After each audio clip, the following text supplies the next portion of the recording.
Halo teman-teman semua, pada kesempatan kali ini kami dari kelompok satu akan mempresentasikan tentang penulisan huruf kapital, miring, dan tebal. Tapi sebelum kita masuk ke dalam presentasi, alangkah baiknya kami memperkenalkan diri masing-masing. Yang pertama ada, Renata Simanjuntak. dan yang selanjutnya ada saya, Patrick William Alexander Naibao. Saya Alvania dari Prokometa. Saya Giles Prikasi. Saya Dustin Valentino. Langsung saja kita masuk ke dalam presentasinya. Di sini ada daftar isi. Daftar isi tersebut ada beberapa part. Yang pertama ada huruf kapital, kedua ada huruf miring, dan yang terakhir ada huruf tebal. Mari kita masuk ke huruf kapital. Sama huruf kapital. Dalam pedoman umum ejaan bahasa Indonesia yang disempurnakan, penggunaan huruf kapital dibagi menjadi 14, yaitu sebagai 1. Huruf pertama kata pada awal kalimat, 2. Huruf pertama petikan langsung, 3. Huruf pertama dalam ukapan yang berhubungan dengan nama Tuhan dan kitab suci, yang keempat huruf pertama nama gelar kehormatan, keturunan, dan keagamaan yang diikuti nama orang.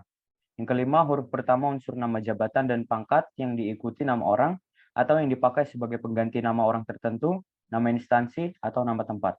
Yang keenam, huruf kapital dipakai sebagai huruf pertama unsur-unsur nama orang. Yang ketujuh, huruf kapital dipakai sebagai huruf pertama nama bangsa, suku bangsa, dan bahasa. Yang kedelapan adalah huruf kapital dipakai sebagai huruf pertama nama tahun, bulan, hari-hari raya, dan peristiwa sejarah. 9 adalah huruf kapital dipakai sebagai huruf pertama nama geografi.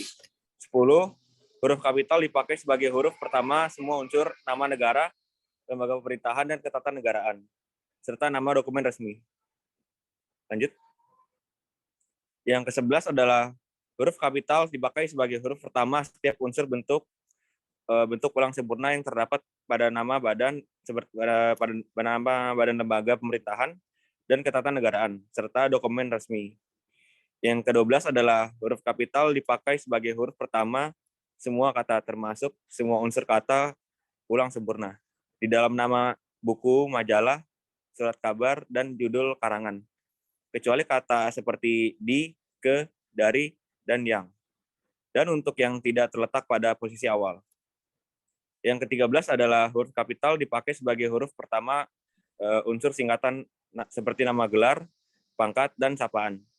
Dan yang terakhir adalah ke-14 itu huruf kapital dipakai sebagai huruf pertama kata penunjuk hubungan kekerabatan seperti bapak, ibu, saudara, kakak, adik, dan paman yang dipakai dalam penyapaan dan pengacuan. Lalu selanjutnya kita masuk ke huruf miring. Huruf miring adalah huruf yang tercetak miring atau dalam terminologi tipografi disebut italic. Huruf italic ini biasanya digunakan untuk memberikan penekanan pada sebuah kata. Dalam pemakaiannya huruf miring dibagi 3, yaitu 1. Dipakai untuk menuliskan nama buku, majalah, dan surat kabar yang dikutip dalam tulisan. Misalnya, majalah bahasa dan kesusastraan, buku negara kertagama karangan Prapanca, surat kabar suara karya. 2. Dipakai untuk menegaskan atau mengkhususkan huruf, bagian kata atau kelompok kata. Misalnya, huruf pertama kata abad ialah A, dia bukan menipu tetapi ditipu. Bab ini tidak membicarakan penulisan huruf kapital, buatlah kalimat dengan berlepas tangan.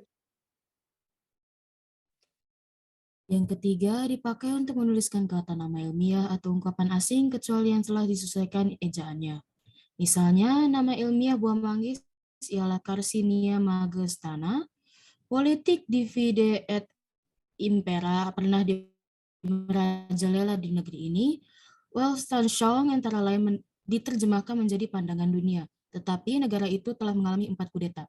Catatan untuk huruf miring. 1. Dalam tulisan tangan atau ketikan, huruf atau kata yang dicetak miring diberi 1 garis di bawahnya. Yang kedua, jika bentuk terikat diikuti oleh kata yang huruf awalnya adalah huruf kapital, di antara kedua unsur itu dituliskan tanda hubung atau strip. Yang ketiga, jika kata maha sebagai unsur gabungan diikuti oleh kata esa dan kata yang bukan kata dasar, gabungan itu ditulis terpisah.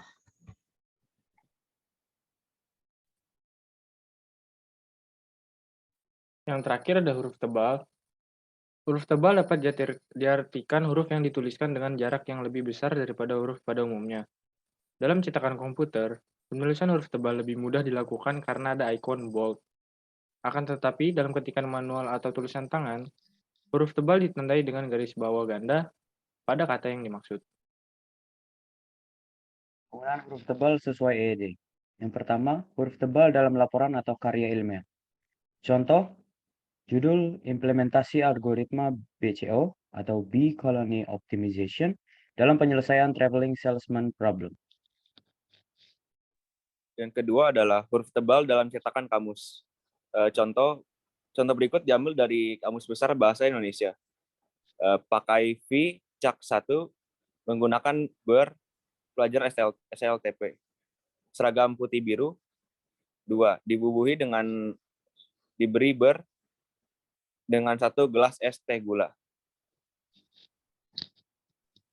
Lalu yang ketiga ada huruf tebal pada kata yang ditulis miring.